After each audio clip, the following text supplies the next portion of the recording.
Hey there everyone, this is Mystic Fish and welcome to episode 17 of our Factorio series on building an expandable base. Last episode we worked on our black science design, military science, and this episode we're going to work on blue science. That's the next one on tap, and so let's give ourselves a little bit of room here while we make some calculations. So actually, just to come back and look here, it does seem, I think what we've seen previously is we sort of have a single build for red, 2 for green, and 4 for black. And so I actually think all three of these sciences will fit in one grid cell here. And if we can get the blue science to fit into one grid cell, we could place it here and then compress the whole base by an entire column. So I think that would be worth trying to see if we can figure out how to do that. But let's get going on the factory plan here. So let's take a look at blue science. Okay, let's get started with the basics here. So we're going to do 1350 science per minute of blue science. And let's turn on the matrix here that lets us click the ingredients in whatever order we like. We will need all of this stuff. We are going to need coal as well as an input, so we'll put that in there. And then we're going to need petroleum gas. So we're going to assume we're using advanced oil processing. I haven't decided yet really where, I don't know, I keep going back and forth on whether we're going to do oil processing centrally or we're going to do it sort of on an individual science basis. So we will see how that goes. We have to consume we really just want petroleum gas, so we're gonna have to do cracking. So to consume the heavy oil, we crack it down to light oil, and then to consume the light oil, we crack it down to petroleum gas. Okay. So this is what we have here. Now, let's close this for a second. So let's talk a little bit about this style of design that we've been doing, right? So we have been kind of operating under the following design, which is that we have beacons out the sides, we have our assembly machines or chem plants up the middle, and that means that we basically have room for 4 belts in these various places. And I think it's probably useful for us to think in terms of what we really have are 8 half belts. Because especially as the builds get more complicated, we're gonna find that we're gonna need to be shifting things around on belts. It's very difficult if we have to do things on both sides of the belt. So I think we wanna stick to half belts, mostly speaking. We also are going to need, we have 2 fluid inputs here. So we have petroleum gas in this case, and we have water for the sulfur. So these also have to sort of squeeze through here. Now the pipes can go pretty far, so we could run them sort of along up here. But one of the issues that we're going to run into is that we are trying to design things in such a way that they can be built with yellow undergrounds. And so if we have any belts running out the outside here, and at the point at which we have pipes running through here, we really only get two tiles in here to do something. And I think for the compactness that we're looking at, that's going to be tricky to pull off. So that's going to affect, I think, the order in which we build things here. So let's bear this in mind. Now, if we're going for half belts, then we need to make sure things are not occupying more than 1350 items per minute. So we have too much plastic, right? This is more than a half belt. So let's start scaling things down here. Let's see, we've got up here 1350 blue science. Now what we want to do is we want to multiply by 1350 divided by 2066. And that says if we do 882 blue science, we should be under a half belt of plastic. So let's start with that. Okay, and boom, 1350. Okay, great. So that takes care of that. Now, next thing to look at is actually the copper. So we have more than a half belt of copper coming in here. So we need to do a similar calculation. So now we're at 882. And we're going to multiply by 1350. And we're going to divide by 1997. And that takes us down to 596. So let's see that. Okay. What else do we have here? We're under a half belt of that. Let's check. We're under a half belt of steel. We're going to smelt the steel outside. Remember, we have smelting designs for that. So the steel will come in as it is, which means that we really, in terms of iron, we have 2961 coming in here of iron plates. We were consuming 1267 up here for the steel, and that's still a little high for iron plates. So what we want to do now is we want to say 596 times 1350 divided by 1694. That's not right. Oh, right, because I missed the 0. Divided by 1694. Okay, so that takes us down to, let's call it 475. Although I guess we should really round down, 474. Okay, so now we are at, for iron, we are at 2355 minus 1008. 1347. Okay, so that's under half a belt, so that's good. Okay, so then the other thing we have to look at are copper cables going into the red science. And so we're still a little high. So 474 times 1350 divided by 1451. And that gives us 441. Okay, so 441. All right, now, are we under half belt of everything? Are we at anything that is over 1350? This is high here. The copper cable's going in, but I think we could direct insert it into, we only have one assembling machine 3, so I think we could direct insert it here. So that one's okay. And I think all of the other, we already calculated that this one was okay. So all right, so this is small enough that we only end up with half belts of stuff. So now, but there's sort of, let's see how many of these we would need to get to our 1350. So divided by 441. So it's just north of 3, and it doesn't really make sense in my mind to build. So we're going to need 4.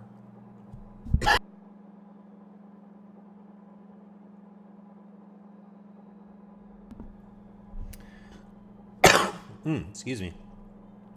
So we are going to need 4, but it doesn't really make sense to build 3 that run full bore and 1 that's mostly idle. So I think what we really want to do is say, well, okay, we're going to want 4.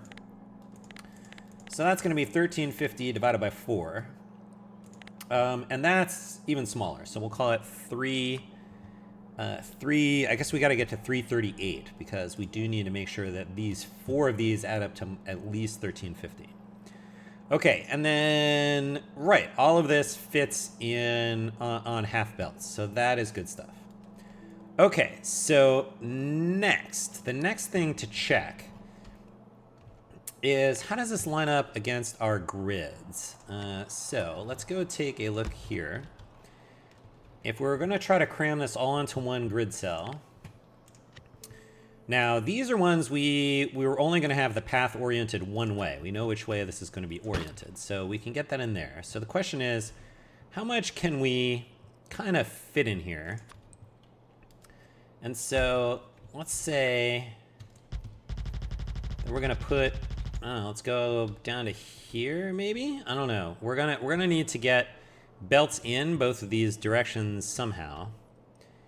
And let's see, this is just for spacing. So then we're going to, let's see, I guess for this is as far this way as we can get and still get 8 beacons around it. So we're gonna go this way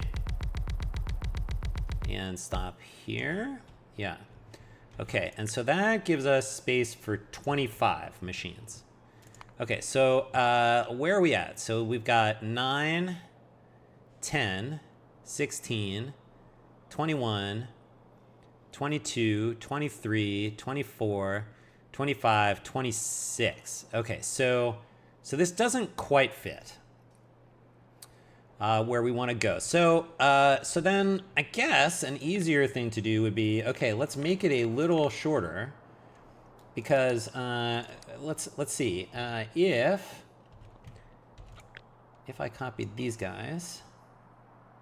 Oh, and actually these are not even in the right spot vertically. Cut these. I still didn't grab them all. Cut all of those. There we go. Okay, so they're gonna come down to here.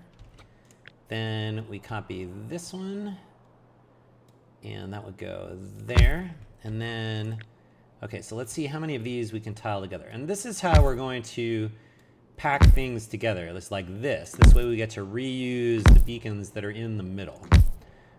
So let's see. All right, so this is 1, 2, 3, 4, 5, 6, 7, 8. Okay, so we could get up to 8 here. So that is good to know. But in this case, we know 4 is just slightly too long. So I think if we said, if we want to do 1350 and we divide by 5, that's 270. So I think we size this for 270. And then this is what we'll use to design our stuff. Okay, very good. Should we leave this stuff here? I guess we'll leave this stuff. We'll get rid of this stuff. All right, let's start working through the designs. Now, I will say, I spent a fair number of time, multiple attempts, trying to figure out how to get this all in. I'm gonna skip through all that and just tell you what I found that worked out and explain sort of how it works. But I don't want you to think that it's like super easy or anything. Like, this definitely took me a while to figure out. So, you know, if you're like, whoa, that seems like, wow, I just put it together and it all worked. Well, you know, I didn't just figure it out on the fly here. Like, I spent a fair amount of prep time. So I just want to make sure everyone understands there's no sort of magic here. All right. So here's the way that I want to think about things. Now let's get some of these just to talk about the inputs here. So we know that we need coal for plastic. We know we need petroleum gas for plastic because those are going into red circuits. Red circuits require green circuits, which require copper. They require iron. The engines require iron and steel. And then sulfur requires petroleum gas and water. So these are all of our inputs. Now, the intermediate stages here are a little tricky because some of these inputs are shared. So for example, we need the petroleum gas both to make plastic for the red circuits, but we also need it for the sulfur. Similarly, we need iron to make the green circuits for the red circuits, but we also need it for the engines. And so some of this is, you know, and we're starting off, right, with 2 fluid inputs and 4 half belt inputs of solid materials here. So, you know, we have to think in terms of, you know, how do we not use up our active belts in some sense? And so that's been sort of a big driver here for how we're going to set this up. So let's just get some things spaced out here. So the first thing that I figured was, why don't we just get rid of the fluid inputs up at the front? So as we said, there's a little bit of a challenge with trying to route the fluid inputs too far up the stack here. We start to run out of space, I think. And what I figured was that we could, if we just did the plastic and the sulfur, and we only needed one chem plant for each one of these, so that is good. If we did these right up front, then we could just dispense with the fluid inputs for the rest of the production chain here. So that seems like a good property. And in particular, we can, this is the only thing that needs coal. So we can kind of logically substitute coal and get plastic out. We will get another solid output of the sulfur, which unfortunately we won't need until close to the end when we actually input it to Blue Science. But this way, we're kind of consuming 3 inputs, the petroleum gas, the water, and the coal, and we're getting 2 outputs. So this sort of overall compresses the amount of stuff we have going through the production chain. Okay, so I have these oriented this way because it means that I can get a single, pretty straightforward connection for petroleum gas by doing this. Let us get an infinity pipe. Yeah, one of these guys. So we can fill this with petroleum gas. Where are you? Here you go.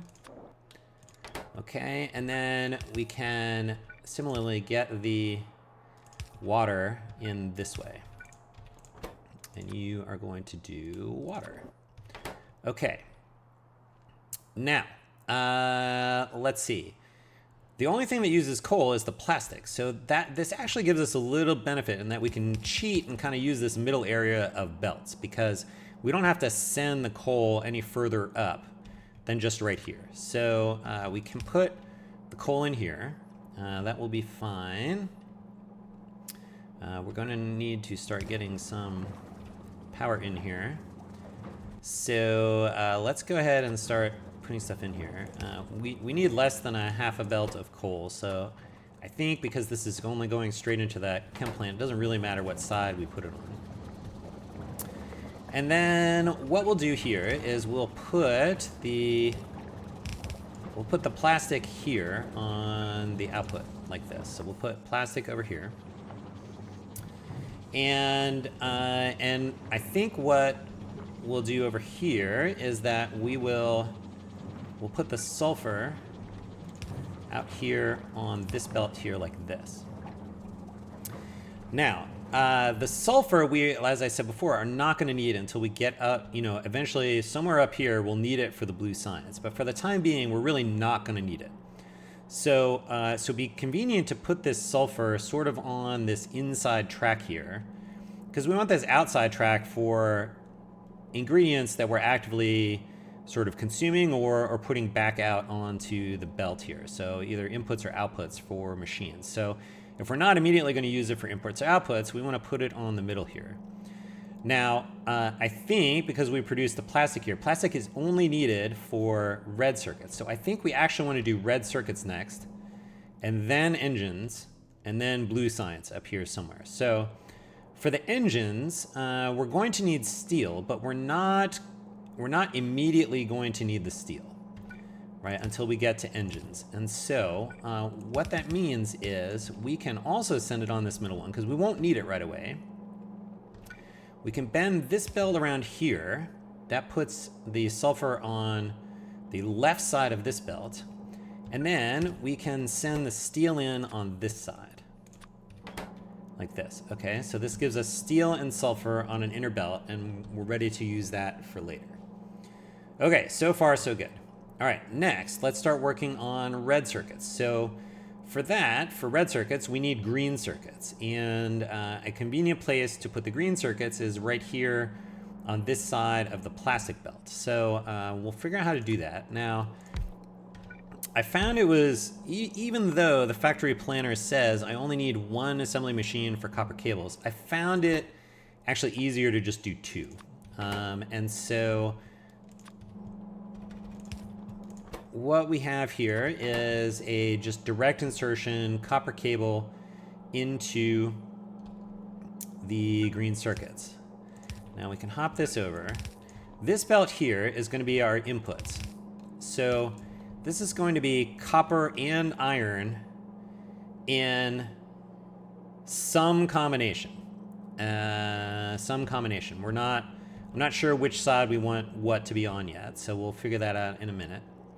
Okay, but now what we want to do is, if we're going to put the green circuits out here, this inserter wants to put it on the outside of the belt, which is where the plastic is. So this is no good. So this plastic is on the wrong side of this belt. So one of the ways that we can shift things around is we can do a filter for fish, and filter it right. So this says, and there will never be fish on this belt. So what this really says is that,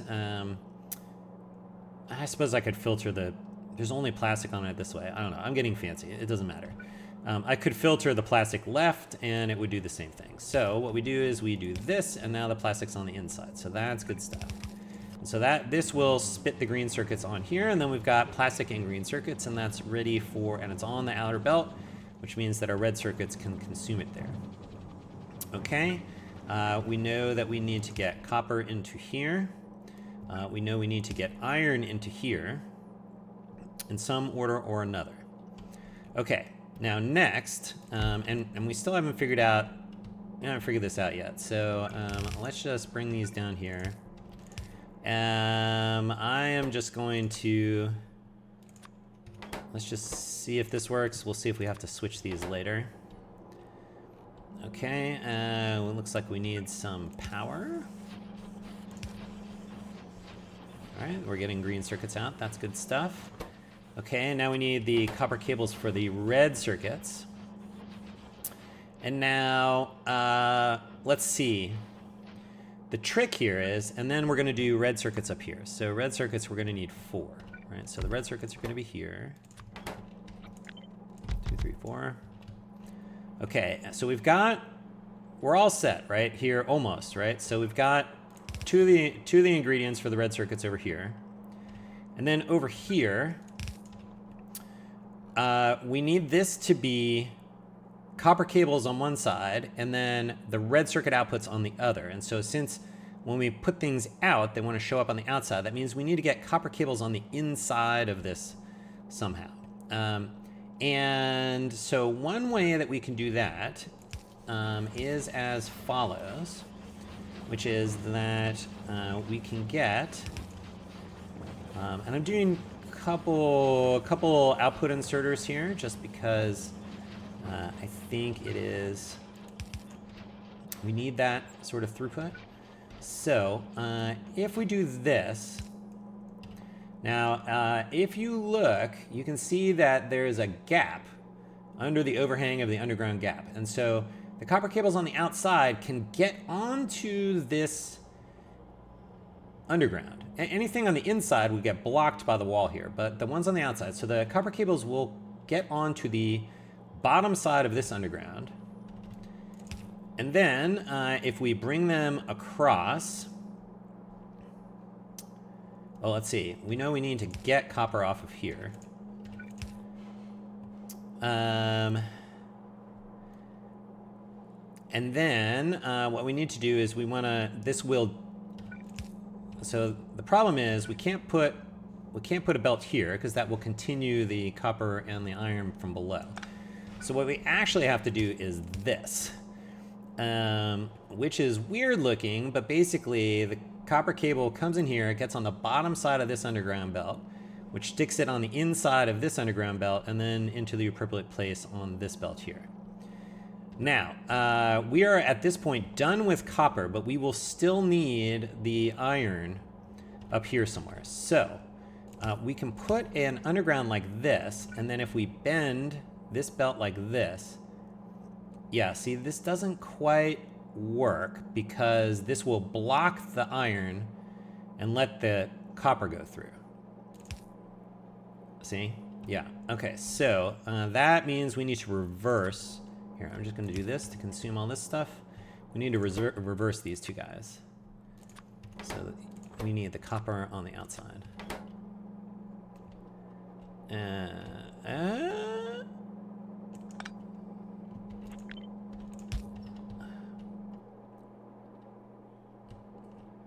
blocked there. Okay, better.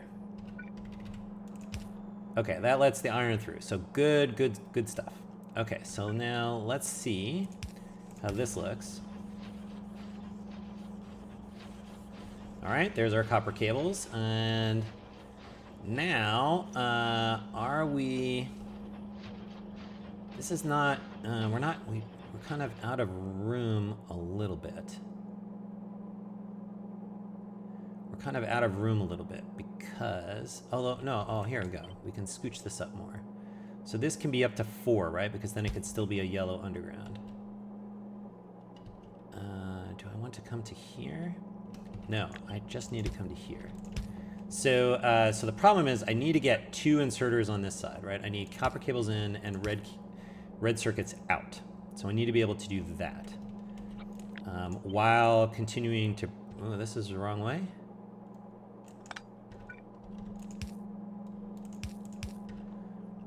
Okay, and then I guess to go 4, you would go up to there. All right, that keeps the iron going through. And then we need in and out, and in and out, and in and out. And then on this side, we need in and in, and in and in. And these only have to go up this far. Okay, so now we need, let's do this. This belt needs to come up this way. Although maybe it doesn't need to go quite this far. And let's see, now we need to get power into here. So we can do that by getting some undergrounds and getting some power poles on the outsides here.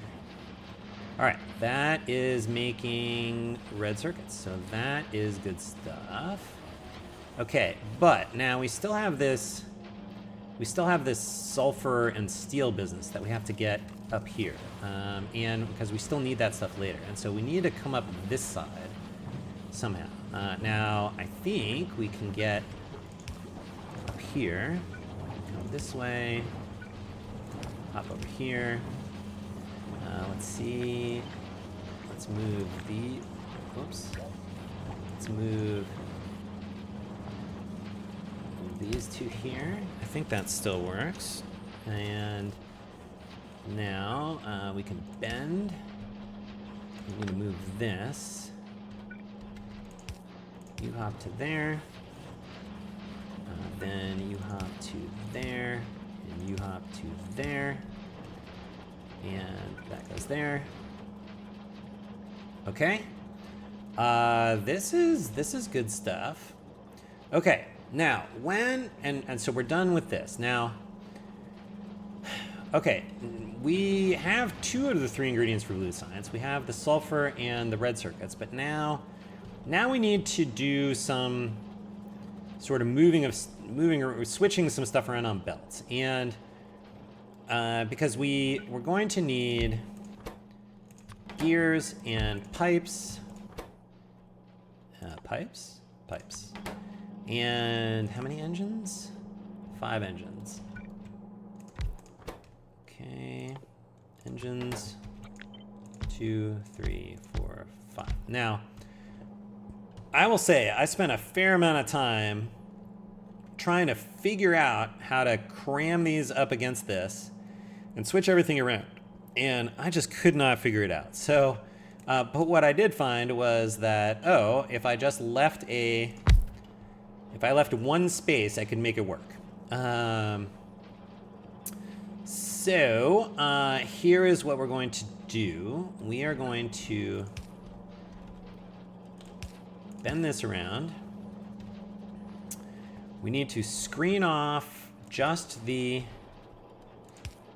red circuits and put them here. And now we want to send the red circuits and sulfur past all of this to get ready for the blue science, but we want to keep the steel down here. So we can do that by saying filter the steel to the right. We'll put this here. That sends steel up this way, and this gives our this is our things we're going to send up the middle row here. Okay, so this is good stuff. Okay, so now the next thing is, okay, these are the last two things that need iron, but the iron is on this inside track. But if we've got the steel over here, this is probably a good place to, this belt is also probably a good place to put the engine output, although the steel's on the wrong side, so, but we'll have to address that in a minute. But we need a belt that has gears and pipes on it. So that probably has to be here-ish, in this row. But we still need the iron. And so I think the easiest way to do that is to put the iron like this, use a splitter to shift it sideways, and then we can put the iron inputs there, and then this is done.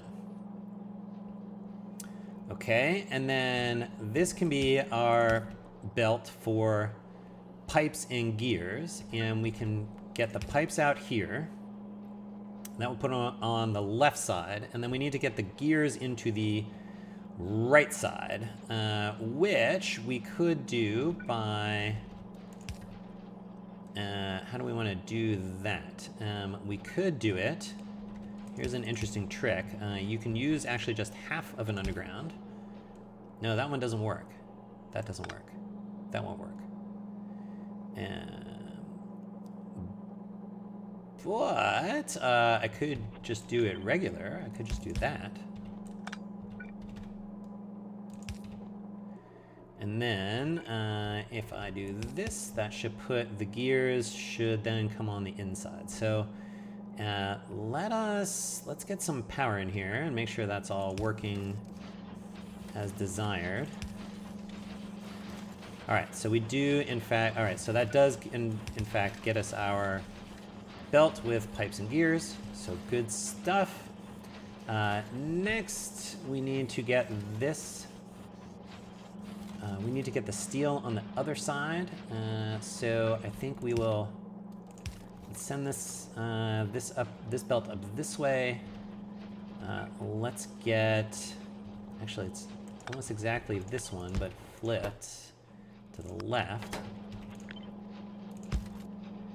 All right, delete this, put it back.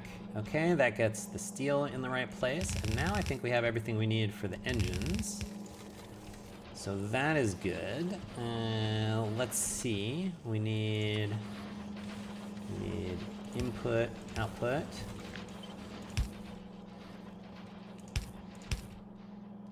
That, and then we need inputs over here. That's probably fine. Let us get some power.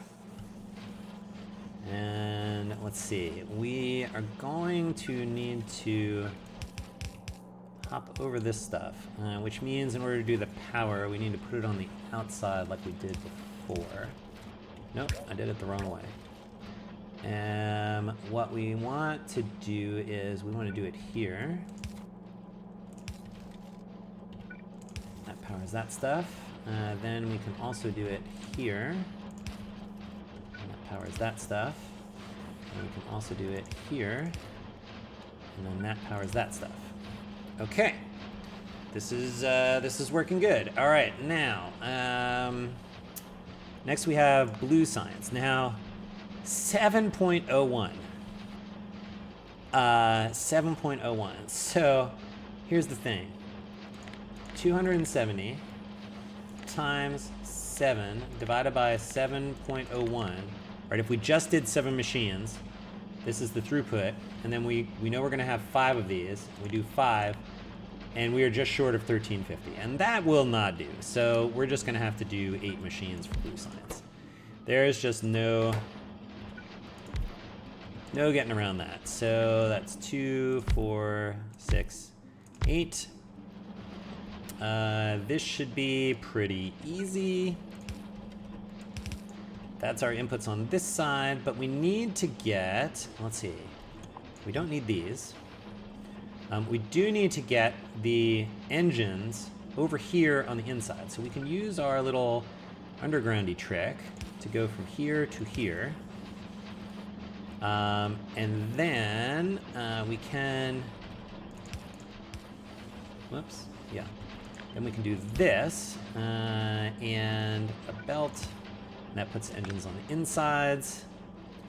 And that's all we need, folks. So let's get these together. All right, you are going to need inputs like that. You are going to need input, output.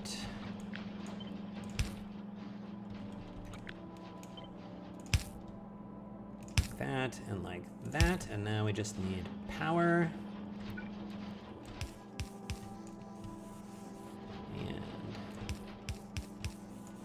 Power, and I guess we need one here.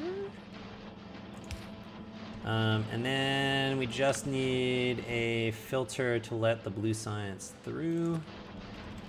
So you will be filter the blue science left. And there we go. We get this guy up here. All right. That I think is going to be it. This is definitely producing blue science, so that is good stuff. But let's get this fully beaconized up here. So the main thing to look at is here where we have the direct insertion, because we have sort of an off by one. So we need to look at the beacon alignment. That will keep us sort of suitably beacon unaligned up and down the path here. Let's see, then we're going to paste these guys in. If I go one more, no, I don't need to go any further north, but I do need some more RoboPort action up here. Okay, you can get to the end, and then I'm going to copy this thing, not with the power pole. I'm going to go there. All right, where are we missing electricity? You need to go there. We need one here will work. Where else are we missing? Up here at the end. And in fact, we don't need this. All right, are we missing our engines? What are we missing here? Oh, we don't have the productivity module set. That may be affecting our production rates. So let's put it everywhere we can get prod modules, which is actually most of the things here, not the pipes.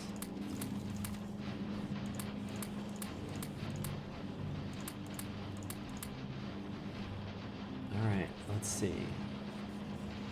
Oh, that's right. So we know that it's really 7.01, so we do expect this to be idle most of the time, but not all the time. And so we do see over here on the right that it has actually made 8 products. So that I think is okay. So let's take a look at our production stats. I guess we have to wait till we get to the end here to see. Now, what are we expecting here? We're expecting 270. Where are we at? Oh, I didn't click the right thing. This one. Blue science per minute. This is up here at... We have to wait till this lower volume stuff gets off the end here.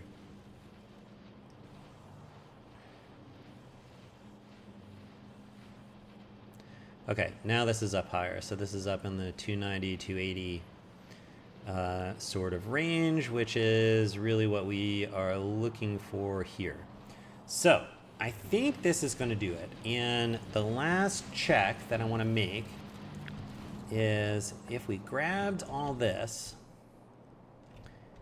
and how well does it fit over here? It fits pretty well over here.